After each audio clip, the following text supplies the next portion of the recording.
Assalamualaikum warahmatullahi wabarakatuh. Bismillahirrahmanirrahim. Alhamdulillahilladzi ahyana hayatan abadiyatan ukhrawiyatan. Allahumma shalli ala nabi Hashim Muhammadin wa alihi wasallim taslima. Kehadapan guru kita bersama Al-Fatihah. A'udzubillahi minasyaitonir rajim. Bismillahirrahmanirrahim. Alhamdulillahirabbil alamin. Ya Allah ya Wakil Takib Sahabat Dr. Andes Haji Anan Rosadi yang saya hormati, ikhwan dan akhwat yang dimuliakan Allah Subhanahu wa taala. Kita berada di tahun baru Hijriah 1 Muharram 1446 Hijriah. Kita bersyukur kita mengawali tahun baru ini dengan melaksanakan majelis yang agung ini. Majelis Manakiban adalah majelis orang-orang yang telah mendapatkan ridho Allah Subhanahu wa taala. Bapak Ibu, semua yang kita lakukan setelah kita mendapatkan talqin zikir, semua yang kita kerjakan, ibadah-ibadah kita, amalan-amalan kita, itu tujuannya untuk mengungkapkan rasa syukur. Sholat kita, sholat sunnah kita, zikir kita, khotaman kita, termasuk manakiban kita ini adalah ungkapan syukur. Sebagaimana baginda Nabi Muhammad SAW, beliau ketika sholat malam sampai kakinya itu bengkak, sampai-sampai istri beliau Sayyidatina Aisyah radhiyallahu anha berkata, "Ya Rasulullah, bukankah engkau ini orang yang sudah dijamin oleh Allah, diampuni semua dosa yang lalu yang akan datang, maksum, dijamin oleh Allah. Kenapa engkau masih beribadah sedemikian rupa?" Apa jawaban Nabi? "Tidak pantaskah aku menjadi hamba yang bersyukur?" Jadi ternyata ibadahnya Nabi ini adalah sebagai ungkapan syukur. Sehingga kita, Bapak Ibu, kalau beribadah, melakukan amalan-amalan itu dalam rangka syukur, kita akan ringan, senang. Sebagaimana apa yang dilakukan oleh Kanjeng Nabi Muhammad SAW. Cuma persoalannya, apa sih yang kita syukuri gitu kan? Kadang kan begitu. Kita tidak tahu apa sih yang kita syukuri gitu. Yang mesti kita syukur yang paling utama dan pertama, itu bukan nikmat yang remeh-temeh, bukan. Kita sudah mendapatkan nikmat yang sangat agung. Nikmat apa itu Bapak Ibu? Kita sudah mendapatkan Shiratal Mustaqim. Melalui talqin itu kita sudah mendapatkan Shiratal Mustaqim. Coba kalau kita mempelajari tafsir Al-Quran, di antaranya tafsir Al-Baghawi, tafsir As-Sa'idi, tafsir Al-Jilani, di situ dijelaskan makna Shiratal Mustaqim. Apa itu makna Shiratal Mustaqim? Makna dari Shiratal Mustaqim adalah hadil mursyid, petunjuk dari mursyid, itu Shiratal Mustaqim.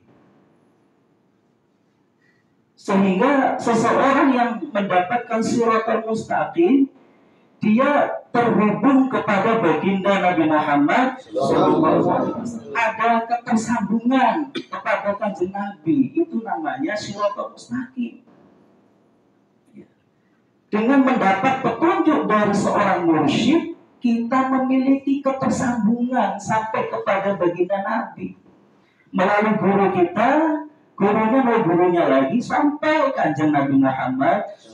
Itulah Shiratal Mustaqim, Bapak Ibu. Kita ini diciptakan oleh Allah kan untuk beribadah. Wa ma khalaqtul jinna wal insa illa liya'budun. Untuk ibadah. Dan ibadah itu harus mengikuti contoh. Contoh siapa? Contoh Kanjeng Nabi Muhammad sebagai utusan Allah. Kita nggak pernah bertemu dengan Kanjeng Nabi. Makanya kita ini mendapatkan siratal mustaqim ini dengan hadil mursyid, petunjuk dari mursyid. Ini sudah mendapatkan itu siratal mustaqim. Makanya apa yang kita lakukan, amalan kita, ibadah kita dalam rangka syukur.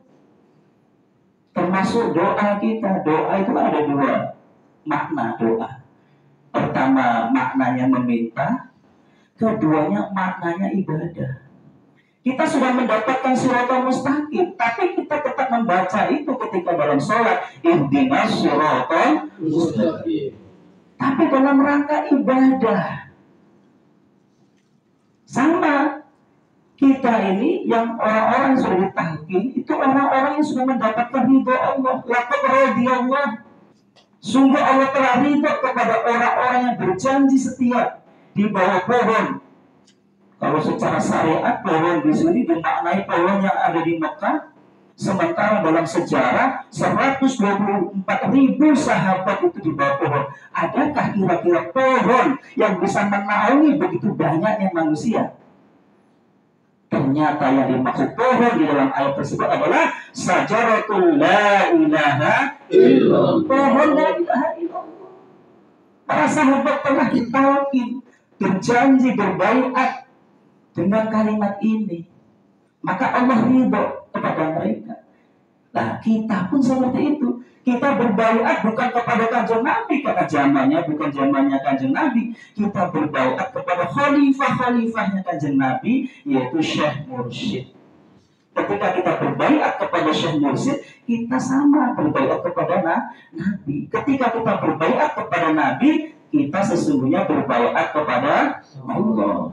Innal ladzina yubayyi'unaka innama yubayyi'unallah. Sesungguhnya orang-orang yang berjanji setia, bersumpah, berbaiat kepadamu, dia sesungguhnya berbaiat kepada Allah.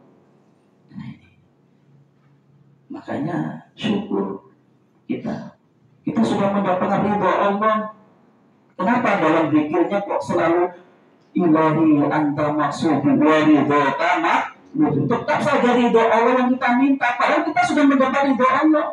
Ya tadi dalam rangka doa itu sebagai ibadah, menunjukkan ketawaduan kita bahwa kita ini seorang hamba Allah yang sudah semestinya tawadhu, rendah, meminta. Padahal sudah dikasih ridho Allah itu, tapi sebagai bentuk ketawaduan kita. Tetap saja kita mengatakan waridhoka matlubi. Ini Bapak Ibu, ikhwan dan akhwat yang bilang, karena pemahaman itu sangat penting. Makanya kalau ada orang yang bertanya dalilnya thariqah itu apa, yang paling gampang itu surat Fatihah itu dalilnya thariqah. Ihdinas siratal mustaqim, itu thariqah. Thariqah itu jalan untuk melakukan perjalanan. Perjalanan kemana? Perjalanan menuju Allah Subhanahu wa Ta'ala. Dalil thariqah yang lain banyak sebenarnya. Setiap ayat Al-Quran sebenarnya merupakan dalil thariqah kalau kita memahami. Salah satu di antara yang lain itu peristiwa Isra wal Mi'raj. Itu juga dalil thariqah. Rasul melakukan perjalanan Isra wal Mi'raj. Itu dalil thariqah itu. Perjalanan menuju Allah. Nah, kita pun seperti itu. Perjalanan Rasulullah dari Masjidil Haram ke Masjidil Aqsa itu perjalanan zahir, gitu kan? Kemudian dari Masjidil Aqsa ke Sidratul Muntaha itu perjalanan batin. Maka di dalam thariqah kita ini thariqah yang sempurna. Semua thariqah itu bersumber dari thariqah ini. Maka Isra kita ini adalah zikir jahar, la ilaha illallah, la ilaha illallah, la ilaha illallah. Itu Isra. Perjalanan zahir, raga kelihatan gerakannya. Sedangkan Mi'raj yaitu Sidratul Muntaha. Sidrah itu artinya hamparan alam, muntaha penghabisan. Di atas itu sudah nggak ada lagi alam. Mi'rajnya kita itu menembus ke alam kesadaran, puncak kesadaran kita. Puncak kesadaran kita yaitu dengan zikir khafi. Kita menunduk begini, itu mi'raj ini. Makanya zikirnya menyebut ismul a'dzam, lafzul jalalah, Allahu Allah. Itu sedang mi'raj. Ketika Rasulullah melakukan Isra wal Mi'raj, beliau mendapatkan oleh-oleh sholat. Sholat. Maka Kanjeng Nabi mengatakan as-sholatu mi'rajul mu'min. Sholat itu mi'rajnya orang mukmin. Kita juga harus Isra Mi'raj. Ya. Bagaimana caranya kita bermi'raj? Kita melaksanakan sholat. Sholat yang bagaimana yang disebut dengan mi'raj? Wa aqimis sholata li dzikri. Dirikanlah sholat untuk zikir, untuk ingat aku. Jadi sholat yang ada zikirnya itulah yang disebut dengan sholatul mu'min mi'raj. Sholat itu mi'rajnya orang yang beriman. Karena tujuan daripada sholat itu zikir. Makanya kita ini sudah mendapatkan nikmat yang luar biasa. Makanya kita ini syukuran, manakibah ini syukur. Jadi kalau kita paham Bapak Ibu ya, kita melaksanakan amalia itu kan ringan. Kenapa? Karena tujuannya dalam rangka mengungkapkan rasa syukur. Bapak Ibu yang dimana Allah, apa kita enggak berbahagia? Kita sudah mendapatkan jaminan ya. Kemarin di manakib di mana makamnya wali ke-10 ini, makamnya Pak Haji Soeharto, namanya apa Pak itu? Astana Kiri Bangun ya. Kemarin kan beberapa hari yang lalu manakib di sana, sahabat bersama ikhwan akhwat. Coba nanti dibuka di YouTube apa di Facebook, ada akunnya ini TGN ada di situ. Coba didengar itu khidmat ilahnya guru agung kita. Salah satunya yang saya garis bawahi, beliau mengatakan, demi Allah, ikhwan ahwat, demi Allah tidak akan ketemu malaikat maut. Coba bayangkan, beliau sudah bersumpah. Ikhwan ahwat tidak akan ketemu malaikat maut. Ini kalau orang tidak mengamalkan toreko itu pusing, Pak. Makanya sering Abah itu mengatakan sebarkan di TikTok, sebarkan di TikTok biar pecah kepala sekali ya. Ya, biar bingung. Abah sekarang sudah nggak main-main. Kalau mau ya dimakan, nggak usah makan. Kita ini sudah dijamin. Ini saya jelaskan, Pak. Saya jelaskan, mudah-mudahan ini bisa bisa memahamkan kita. Apa yang disampaikan oleh Abah itu, Pak, semuanya hak. Semuanya hak. Saya pribadi, pengalaman saya pribadi. Kalau ada sesuatu dari guru agung kita yang disampaikan itu belum saya pahami, saya sampai nawato'ah saja, tapi diam, nggak usah, karena murid itu nggak boleh bertanya 5, kenapa? Oh sudah batal itu murid kalau bertanya sama gurunya kenapa? Nggak boleh. Kalau yang belum paham diam, zikir, perbanyak zikir. Makanya Abah pernah pesan, kalau ingin paham sesuatu, ambil air wudhu, zikir jahar yang banyak, nanti Allah akan pahamkan. Lama-lama saya paham sendiri, Pak. Masya Allah, betul-betul semua yang disampaikan oleh Abah itu hak. Walaupun awalnya mungkin kita masih bingung gitu kan. Lama-lama akan paham. Contoh ini saya akan jelaskan sedikit. Guru kita kan mengatakan bahwa kita nggak akan ketemu lagi malaikat maut Israel. Kita nggak akan ketemu malaikat mungkar nakir, kan begitu Pak. Itu sering sekali. Bahkan kita dikasih doa, Doa mau tidur dan doa bangun tidur yang tidak umum. Tidak umum, Pak. Yang kan kita ini golongan khusus. Ya umumnya orang mau tidur baca doanya Bismika Allahumma ahya wa amut. Bangun tidurnya Alhamdulillahilladzi ahyana ba'dama amatana wa ilaihi. Bismika Allahumma ahya, dengan namamu aku hidup dan aku mau mati. Jadi mau tidur itu mau mati. Jadi berdoa dulu sama Allah, saya mau mati nih, tidur. Nanti begitu bangun, segala puji bagi Allah, ahyana ba'dama, yang telah menghidupkan saya setelah mematikan saya. Memang tidur dengan mati itu saudaranya. Karena Nabi mengatakan an-naumu akhul maut, tidur itu saudaranya mati. Kenapa Pak kita kok dikasih sama guru agung kita doa yang tidak umum? Doa khusus. Bangun tidurnya kita, muridnya Abah, ikhwan akhwat yang sudah khusus hanya untuk orang yang sudah ditalkin. Bismika Allahumma ahya hayatan abadiyatan ukhrawiyatan. Bismika Allahumma ahya hayatan, bukan Bismika Allahumma ahya wa amut. Amutnya sudah nggak ada. Ahya hayatan abadiyatan ukhrawiyatan. Nanti bangun tidur, alhamdulillahilladzi ahyana hayatan abadiyatan ukhrawiyatan. Kita sudah nggak akan ketemu mati lagi. Kita sudah dihidupkan dalam kehidupan yang kekal abadi. Makanya Abah menjamin tidak, demi Allah. Coba nanti dengar lagi itu. Abah mengatakan demi Allah tidak akan ketemu malaikat maut. Begini Bapak Ibu.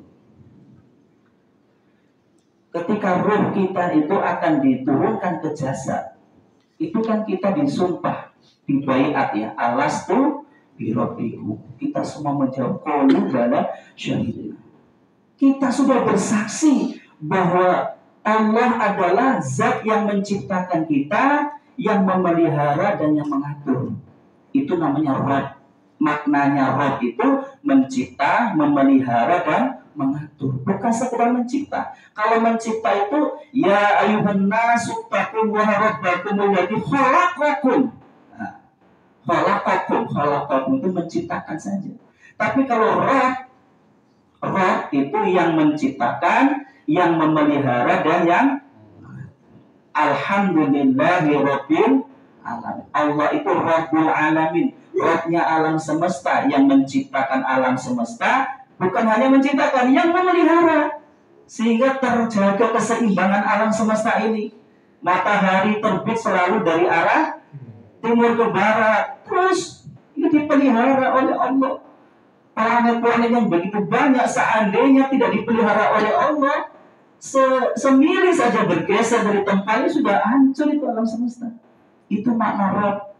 Bukan hanya itu, Allah juga yang mengatur, diciptakan, dipelihara dan diatur. Kita sudah bersaksi bahwa yang menciptakan kita, yang memelihara, yang mengatur itu Allah. Saat itu ta'alluqnya kita kepada Allah sempurna. Ta'alluq itu apa? Menggantungkan segalanya itu kepada Allah. Diri kita itu menggantungkan kepada Allah sempurna waktu itu. Setelah ditiupkan ke jasad, Bapak Ibu ya, maka setelah ditiupkan ke jasad, terjadi yang namanya apa? Kita lupa. Apalagi setelah lahir ke dunia. Setelah lahir ke dunia, ta'alluqnya kepada Allah itu sudah semakin lemah, semakin tipis. Itu ta'alluqnya. Apalagi setelah lahir ke dunia, hidup di dunia, kita taunya yang kasih makan kita Bapak Ibu, yang kasih minum kita Bapak Ibu gitu kan. Terus belum lagi terkontaminasi dengan nafsu dan syahwat. Sehingga apa? Konsentrasinya itu sudah berubah. Yang tadinya ta'alluqnya kepada Allah, konsentrasinya kepada Allah berubah kepada makhluk selain Allah. Nah, roh yang seperti ini Bapak Ibu, roh yang seperti ini akhirnya dia jauh dari Allah. Sudah jauh dari Allah, akhirnya lupa kepada Allah. Diibaratkan bahasanya itu tidak bisa kembali lagi ke asalnya. Tidak bisa lagi kembali kepada Allah. Tidak lagi innalillahi wa inna ilaihi raji'un. Macet itu, macet. Makanya Syekh Abdul Qadir Al-Jailani mengatakan dalam kitabnya Sirrul Asrar, fal wajibu 'alal insan, wajib bagi setiap manusia, talaba hayatil qalbil ukhrawiyah, mencari sesuatu yang bisa menghidupkan kalbunya, kehidupan yang abadi ukhrawiyah. Min ahli talqin, dari ahli talqin, qabla fawqatul waqti, sebelum habisnya waktu. Maksudnya sebelum habisnya umur di dunia ini. Wajib bagi setiap orang untuk mengambil kehidupan yang abadi dari siapa tadi? Ahli talqin. Ahli talqin. Maka roh yang sudah konsentrasinya berubah ini tadi, Pak, itu diistilahkan dengan roh yang mati. Sebenarnya roh kan nggak bisa mati, Bu. Roh itu nggak bisa mati. Roh itu kan bersumber langsung dari Allah. Roh kita, ini kan kita ada dua unsur, Pak, ya, roh dan jasad. Roh ini sumbernya langsung dari wa nafakhtu fihi min ruhi. Makanya Allah berfirman dalam ayat yang lain, wa yas'alunaka 'anir ruh. Mereka bertanya kepadamu tentang ruh, qulir ruhu min amri rabbi. Ruh itu urusan Tuhan. Wa ma utitu illa qalila. Tidaklah kalian diberi ilmu tentang ruh kecuali sedikit. Jadi ruh ini bersumber. Kalau jasad kita ini, kemarin ya saya sampaikan, jasad kita ini kan apa? Asalnya dari 4 anasir ya. 4 anasir itu tanah, air, angin, dan api. Artinya apa? Orang tua kita makan nasi. Nasi itu dari padi. Padi ditanam di tanah. Untuk menumbuhkan itu diperlukan air. Kemudian diperlukan udara, angin, ya. Kemudian diperlukan lagi panas, yaitu matahari. Maka dari situlah dimakan oleh orang tua kita, ayah ibu kita. Lalu menjadilah sperma dan ovum. Ketika sperma dan ovum bertemu, jadilah kita semua ini. Itu jasmani kita, kan begitu, Pak. Jasmani kita disebut tanah, air, api, dan angin. Ya, seperti itu. Tetapi roh kita ini bersumber langsung dari Allah. Maka roh ini nggak bisa mati sebenarnya. Hanya istilah saja. Untuk mengistilahkan roh yang lupa asalnya. Lupa kembali kepada Allah. Lupa kepada Allah. Konsentrasinya itu bukan kepada Allah lagi. Padahal dulu sudah qalu bala syahidna. Tapi konsentrasinya kepada selain Allah. Ya, berubah keyakinannya itu. Maka roh yang seperti itu, yang roh yang lalai namanya, itu diistilahkan roh yang mati.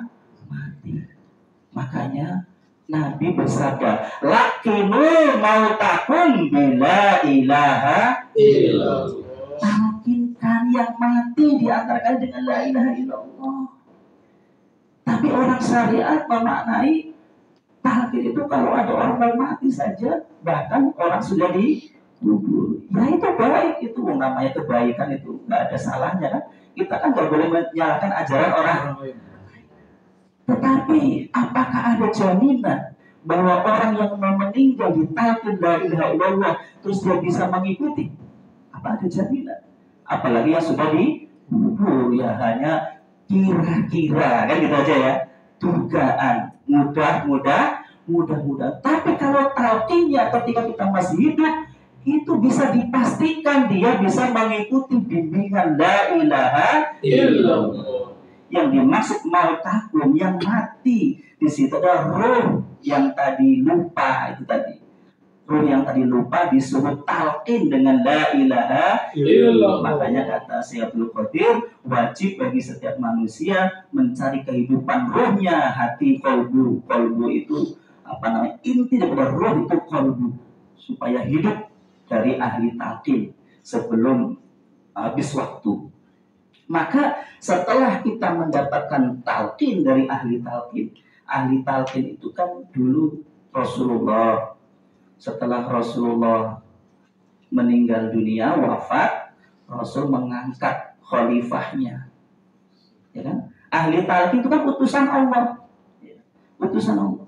Kemudian Rasulullah wafat mengangkat khalifahnya. Khalifah Rasul dalam urusan rohani yang pertama diangkat adalah Sayyidina Ali bin Abi Thalib. Makanya Nabi bersabda, "Ana madinatul ilmi wa Ali babuha." Aku adalah kotanya ilmu, kata Nabi, dan Ali pintu gerbangnya. Ilmu apa? Ilmu ma'rifatullah, ilmu mengenal Allah. Kalau kita ingin mendapatkan ilmu ma'rifah, maka harus melalui pintunya. Siapa pintunya? Sayyidina Ali. Setelah Sayyidina Ali wafat, Sayyidina Ali menunjuk khalifahnya terus turun-temurun sampai sekarang, yang dikenal dengan istilah Syekh Mursyid. Itulah ahli talqin. Maka setelah ditalqin, Bapak Ibu, ruh yang tadinya mati jadi hidup. Ruh yang tadinya tidur jadi bangun. Kan tidur dengan mati sama, Pak, saudaranya ini. Jadi talqin itu menghidupkan yang mati atau membangunkan yang tidur. Gitu. Kalau kita tidak mendapatkan talqin mulai sekarang, Bapak Ibu, nanti bangunnya ketika kita di dalam kubur. Makanya Sayyidina Ali mengatakan, "An-nas niyam idza matu intabahu." Semua manusia itu tidur. Rohnya yang tidur. Begitu meninggal dunia dia begitu meninggal dunia masuk dalam kubur bangun. Waduh, selama ini saya jadi polisi hanya mimpi. Selama ini saya ngejar-ngejar dunia kok hanya mimpi. Selama ini saya jadi orang kaya kok cuma mimpi. Jadi orang miskin kok cuma mimpi. Mimpi semua di dunia ini. Bangunnya ketika meninggal. Maka kalau kita tidak ingin seperti itu, tadi kata Tua Syekh Abdul Qadir Al-Jilani, kita harus cari yang bisa menghidupkan ruh kita dari ahli talqin. Setelah ruh kita ditalqin, berarti ruh kita sudah dihidupkan atau dibangunkan. Tidak akan mati lagi, karena mati itu 2 kali dalam Al-Qur'an surah Al-Baqarah. Kaifa takfuruna billahi wa kuntum amwatan fa ahyakum summa yumitukum summa yuhyikum. Enggak ada lagi summa yumit, tapi summa ilaihi. Pertama mati, kita belum ada. Ini mati yang pertama. Kemudian kita dihidupkan, ya kan? Kemudian dihidupkan. Kemudian yang kedua mati lagi. Mati ruh kita tidur tadi kan. Jadi mati cuma dua kali. Setelah dihidupkan, tidak akan mati lagi. Makanya kata Abah, orang yang sudah mendapatkan talqin dzikir itu tidak akan ketemu mati karena sudah dihidupkan. Tinggal diamalkan. Tinggal diamalkan saja. Dzikirnya Bapak Ibu ya. Dzikir jaharnya la ilaha illallah. Itu Isra Mi'rajnya khafi. Jadi dzikir khafi ini Bapak Ibu ya, itu usahakan dihidupkan. Makanya guru kita Abbas mengajarkan untuk melatih menghidupkannya itu selesai dzikir jahar dilanjut dzikir khafi, itu setidaknya paling cepat itu 129 detik. Lebih lama lebih bagus. Usahakan dihidupkan sedang apa saja, terutama sedang sholat. Itu yang namanya khusyuk, itu ketika hati hidup dzikir khafi. Mana ayatnya? Ayatnya Al-Quran. Dalam Al-Quran dikatakan, alam ya'ni lilladzina amanu an tahsya'a qulubuhum bidzikrillah. Belum tibakah saatnya orang beriman untuk khusyuk hatinya. Khusyuk itu hati. Dengan apa? Bidzikrillah. Itu ayatnya. Jadi ini khusyuk. Makanya ketika sholat hidupkan dzikir khafinya, Pak, ibu-ibu ya. Dia sholat khafi. Di luar sholat juga setiap saat, di mana saja. Di mana saja, sedang apa saja, kapan saja. Ingat hidupkan. Kalau ini hidup, berarti kita sedang bersama Allah. Karena fadhkuruni adhkurkum. Ketika kita ingat Allah, Allah bukan hanya ingat kita, tapi kita sudah bersama Allah. Kita sudah bersama Allah. Ini yang membuat kita hidup abadi khafi. Makanya dihidupkan terus, dilatih, Pak. Dilatih. Makanya kata Abah, ketika tawajuh itu kita latihan. Kemudian kita menggambarkan ketika kiamat sudah terjadi, semuanya mati, hanya orang-orang yang sudah ditalkin saja yang tidak mati. Kita begini Pak ya, pejamkan mata, tundukkan, hidupkan. Hidup, hidup bersama Allah. Karena kita semua sudah dijadikan golongan al-muqarrabun, orang-orang yang didekatkan kepada Allah Subhanahu. Dekat dengan Allah itu bukan dengan jarak, bukan kilometer, milimeter, bukan. Dekat dengan Allah itu ketika kita ingat Allah. Fadkuruni adkurkum, dalam hadis qudsi, ana ma'ahu idza dzakaruni, aku akan bersamanya jika dia ingat aku. Nah, ini dekat dengan Allah. Fafirru ilallah, kita disuruh berlari kepada Allah. Berlari kepada Allah itu laisa birijli, bukan dengan kaki, tetapi bil qalbi, dengan hati. Idza dzakaral qalbu tara ila madhkuri, jika hati mengingat maka dia terbang kepada yang diingat. Makanya zikir khafinya Bapak Ibu ya, dihidupkan setiap saat. Setiap saat. Kalau kita sudah terlatih, zikir khafinya hidup terus. Karena zikir ini perintah Allah dalam Al-Quran, satu-satunya perintah Al-Quran. Disuruh perbanyak itu apa? Zikir. Ya ayyuhalladzina amanu dzkurullaha dzikran katsira. Zikir yang banyak itu zikir khafi. Wa qur rabbaka fi nafsik, sebutlah nama Tuhanmu di dalam dirimu, di dalam hatimu. Dunal jahri, tanpa bersuara. Pagi dan petang terus, pagi, siang dan petang terus, namanya zikir khafi. Tidak bersuara, itu zikir khafi. Zikir khafi. Dalam surah Al-Jum'ah Allah mengatakan, wadhkurullaha katsiran la'allakum tuflihun. Berzikirlah kepada Allah yang banyak agar kamu berbahagia. Kalau zikir khafinya hidup terus Pak, kita selalu bahagia. Makanya kata Abah, kalau ingin bahagia terus, maka zikirnya harus istiqomah terus, khafinya hidupkan. Kita sudah gak akan ketemu lagi mati. Bagaimana kalau lagi tidur? Kata Abah, ya kalau lagi tidur, yang penting sebelum tidur zikir. Maka tidurnya dihitung zikir. Mau tidur, zikir khafi hidupkan dulu. Itu zikir khafi ini yang paling pokok Bapak Ibu ya. Inilah alat kita, kendaraan kita menuju Allah Subhanahu wa ta'ala.